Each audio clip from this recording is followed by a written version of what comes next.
हम सभी जानते हैं कि इंडिया में स्मोकिंग कितना कॉमन है, जिसकी वजह से लंग कैंसर होते हैं। लेकिन शॉकिंगली इंडिया में ब्रेस्ट कैंसर के केसेस लंग कैंसर से भी ज्यादा है। 1990 में ब्रेस्ट कैंसर टॉप कैंसर की लिस्ट में चौथे नंबर पर था, लेकिन आज ये पहले नंबर पर है। 1965 से लेकर 1985 के 20 साल के समय में ब्रेस्ट कैंसर के केसेस 50% तक इंक्रीज हुए हैं और 1995 से लेकर 2015 यानी पिछले 25 सालों में ये केसेस और 40% तक इंक्रीज हुए हैं। ओवरऑल कैंसर में ब्रेस्ट कैंसर के केसेस करीब 25% तक है और उसकी वजह पता है आपको क्या है?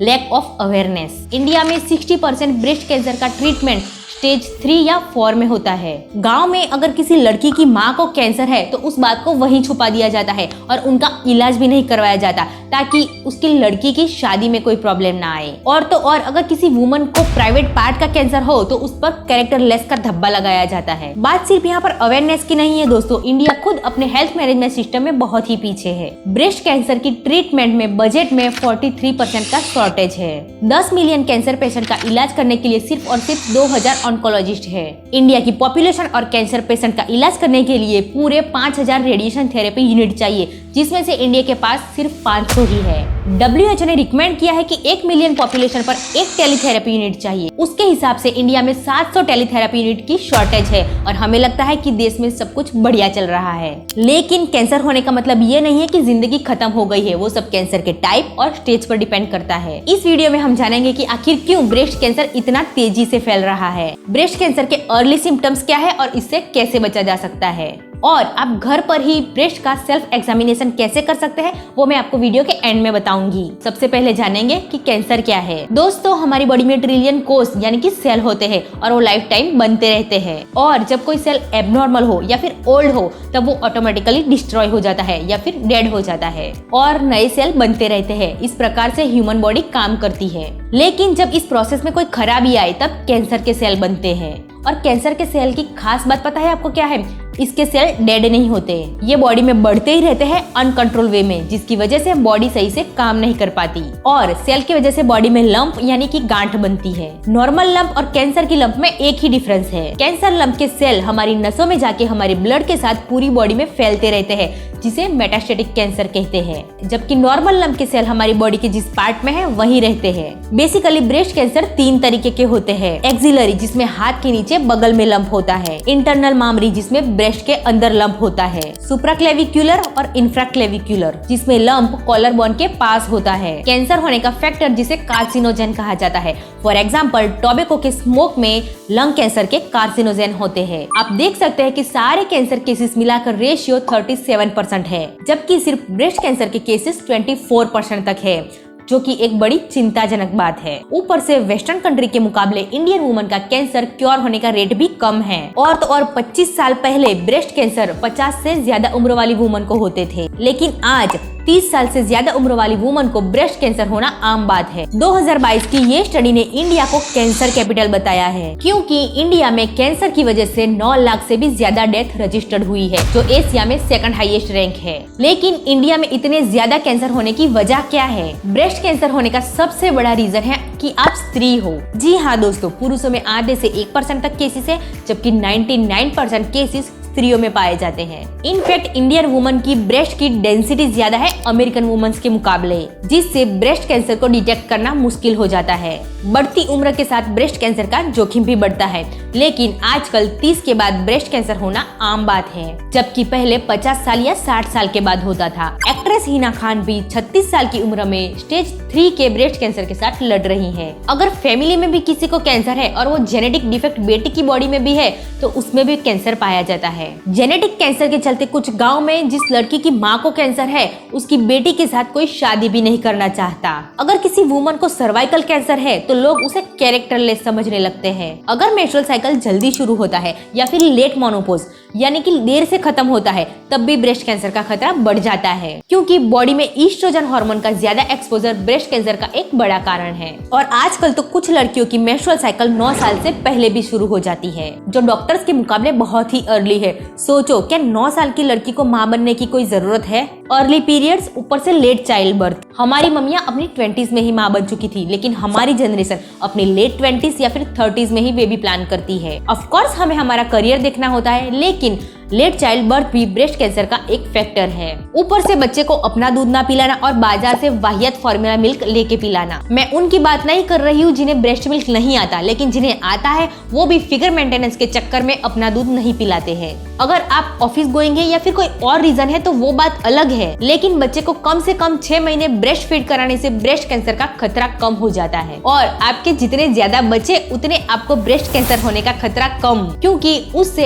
एस्ट्रोजन का एक्सपोजर कम रहेगा आपकी बॉडी में। लेकिन आपको तो पता ही है इंडिया की पॉपुलेशन हम दो हमारे दो ही ठीक है। ओबेसिटी यानी मोटापा, ये तो हम सबको पता है कि मोटापा कोई ना कोई रोग तो ले ही आएगा।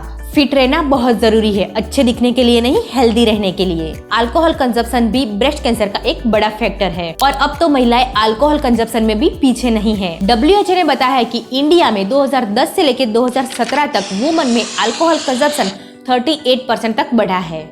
और junk food, process food, packed food ये तो हम सबको बहुत पसंद है। लाइफस्टाइल में बदलाव भी एक बड़ा कारण है। हम ना ज्यादा एक्सरसाइज करते हैं, ना योगा करते हैं, ना रनिंग करते हैं, और तो और हमसे तो चला भी नहीं जाता। शायद अब तक आपको समझ में आ गया होगा कि ब्रेस्ट कैंसर के केसेस में इतनी इंक्रीजिंग क्यों हुई। हम इंडियन वुमन की खासियत है, हम सबके लिए सब कुछ करते हैं लेकिन खुद के लिए कुछ भी नहीं। हम बीमारी में भी घर का काम करते हैं और उसे अच्छी बात बोलते हैं, लेकिन हम ये भूल जाते हैं कि हम भी एक इंसान हैं। अक्सर इंडियन वुमन अपनी छोटी मोटी बीमारियों को इग्नोर करती रहती है और कैंसर के अर्ली सिम्टम्स को भी इग्नोर करती है। ऊपर से कैंसर के पहले स्टेज में कुछ भी फील नहीं होता और जब फील होता है तब स्टेज 2 या 3 शुरू हो चुका होता है। ब्रेस्ट कैंसर का मोस्ट कॉमन सिम्टम्स है कि ब्रेस्ट में लंप होना और उस लंप में कोई पेन नहीं होता।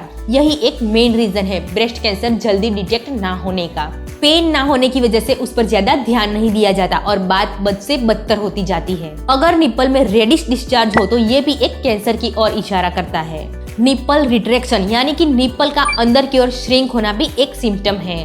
ब्रेस्ट की स्किन का कलर अगर रेड हो तो ये भी एक कैंसर का साइन है। कभी कभी ब्रेस्ट की स्किन का टेक्सचर संतरे की छाल के जैसा हो जाता है।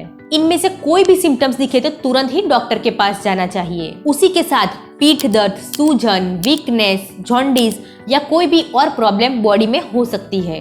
डॉक्टर्स का कहना है कि कैंसर को जितना जल्दी डिटेक्ट किया जाएगा उसकी ट्रीटमेंट उतनी ही इजी रहेगी और जितना ज्यादा लेट होगा उतना ज्यादा कैंसर बॉडी में फैलता रहेगा। कैंसर को डिटेक्ट करने के लिए अलग अलग तरीके के टेस्ट होते हैं। सबसे पहला टेस्ट FNAC, जिसमें नीडल से लंप में से लंप की पेशियां निकाली जाती है और माइक्रोस्कोप से देखा जाता है कि लंप कैंसर की है या नहीं। बायोप्सी में एक बड़ी सुई से लंप में से एक टिश्यू निकाला जाता है और उसमें देखा जाता है। बायोप्सी का रिजल्ट बहुत ही ज्यादा एक्यूरेट होता है क्योंकि उसमें आपको एक टिश्यू मिलता है। उसके बाद आपको पता चलता है कि किस तरह का कैंसर है। ये सब कैंसर की ट्रीटमेंट करने में बहुत हेल्प करता है। जिस टाइप से कैंसर होता है उस टाइप से ट्रीटमेंट दिया जाता है। Estrogen positive, estrogen negative, Herceptin positive, Herceptin negative, ऐसे अलग अलग तरह के कैंसर होते हैं।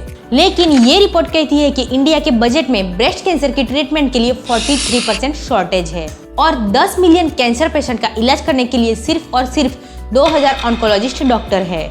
यानी कई कैंसर पेशेंट को तो एक कैंसर का प्रॉपर डॉक्टर भी नहीं मिल रहा, जबकि हमें 5000 रेडियोथेरेपी यूनिट चाहिए जिसमें से हमारे पास सिर्फ 500 ही है। WHO द्वारा रिकमेंडेशन है कि 1 मिलियन पॉपुलेशन पर एक टेलीथेरेपी यूनिट चाहिए, जिसके हिसाब से इंडिया में 500 यूनिट की शॉर्टेज है, जबकि कैंसर के 50% पेशेंट को रेडियोथेरेपी की जरूरत पड़ती है। इंडिया के 40% कैंसर हॉस्पिटल में सारी सुविधाएं नहीं है। जरा सोचो, एक तो लैक ऑफ अवेयरनेस, ऊपर से हेल्थ सिस्टम में इतनी ज्यादा शॉर्टेज और हमें लगता है कि सब कुछ ठीक चल रहा है, लेकिन सब कुछ ठीक नहीं है। इसके खिलाफ आवाज उठाने वाला भी कोई नहीं है। हमें अपने लिए आवाज खुद उठानी पड़ेगी और कोई नहीं आएगा।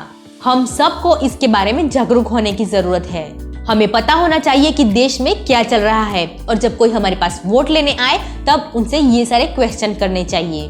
मैं इस देश की सारी रिस्पेक्टेड वुमन से कहना चाहती हूँ कि अगर आपको ब्रेस्ट कैंसर से बचना है तो आपको अपना ख्याल खुद रखना पड़ेगा। डॉक्टर्स रिकमेंड करते हैं कि 20 की उम्र के बाद आपको हर महीने अपनी ब्रेस्ट का सेल्फ एग्जामिनेशन करना चाहिए। 30 की उम्र के बाद साल में एक बार आपको ब्रेस्ट का डॉक्टर एग्जामिनेशन करवाना चाहिए और 40 की उम्र के बाद आपको 2 साल में एक बार मेमोग्राफी करवानी चाहिए।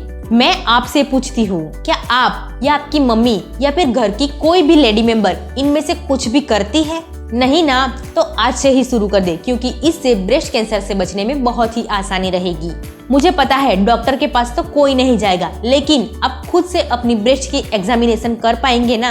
Lady should be breast aware. हर महिला को अपनी ब्रेस्ट से अवेयर रहना चाहिए। हर महीने पीरियड्स खत्म होने के बाद अगर मेनोपॉज है तो किसी एक तारीख को सिलेक्ट कर लीजिए। हर महीने इसी तारीख के आसपास आपको ब्रेस्ट का सेल्फ एग्जामिनेशन करना है। आपको अपनी ब्रेस्ट को ऐसे 2 उंगलियों से नहीं पकड़ना है, ऐसे तो आपको हर जगह पे गांठ लगेगी।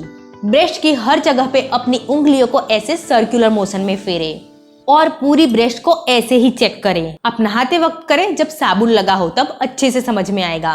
अगर कोई लंप फील हो तो तुरंत ही डॉक्टर के पास जाए, कोई संकोच या शर्म ना रखे। इस तरह से एग्जामिनेशन करने से आपको ब्रेस्ट कैंसर को जल्दी डिटेक्ट करने में आसानी रहेगी। अगर वीडियो अच्छी लगी हो तो लाइक करें, चैनल को सब्सक्राइब करें। मैं आपको मिलूंगी अगली वीडियो में, तब तक के लिए बाय एंड टेक केयर।